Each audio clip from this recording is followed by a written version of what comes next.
Imaginez un peu, un matin le monde entier se réveille et plus personne ne va travailler. Mais attention, pas une grève, pas des vacances prolongées. Non, non, juste plus un seul humain au boulot, zéro, plus de chauffeurs, plus de médecins, plus de vendeurs, plus d'ingénieurs. Rien du tout, un silence total dans le monde du travail. Les premières 24 heures, tant carrément, ce serait presque drôle, non, non. Pas de réveil qui sonne, pas d'appel du patron, pas de mails qui s'accumulent.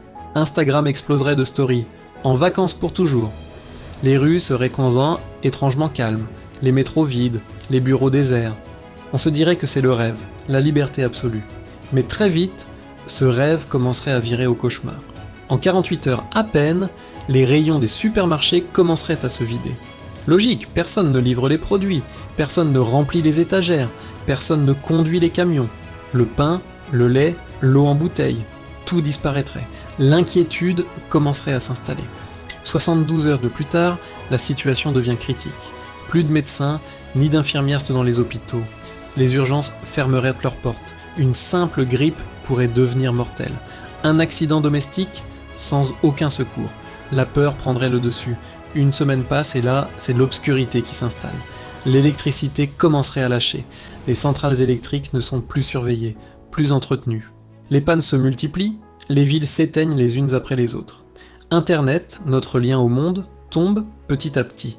En seulement 7 jours, notre société ferait un bond de 200 ans en arrière. 2 semaines après le grand arrêt, c'est l'effondrement total. L'économie mondiale n'existe plus. Plus de banques, plus de salaires, plus de transactions. La monnaie ne vaut plus rien. Et c'est à ce moment précis que les gens réaliseraient une vérité fondamentale. Ce n'est pas le système qui fait tourner le monde, ce sont les travailleurs. Chaque personne à son poste est un rouage essentiel. 1 mois plus tard, le chaos est total. Les pays se fragmentent, les ressources se font de plus en plus rares. L'humanité comprend alors que ce monde sans travail, ce n'est pas la liberté. C'est la fin de la civilisation telle que nous la connaissons. Finalement, on réalise que le travail, ce n'est pas juste une question d'argent.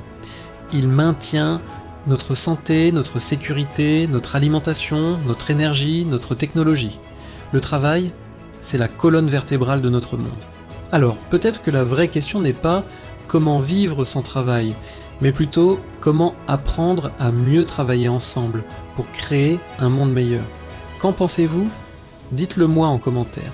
Merci d'avoir regardé et à bientôt.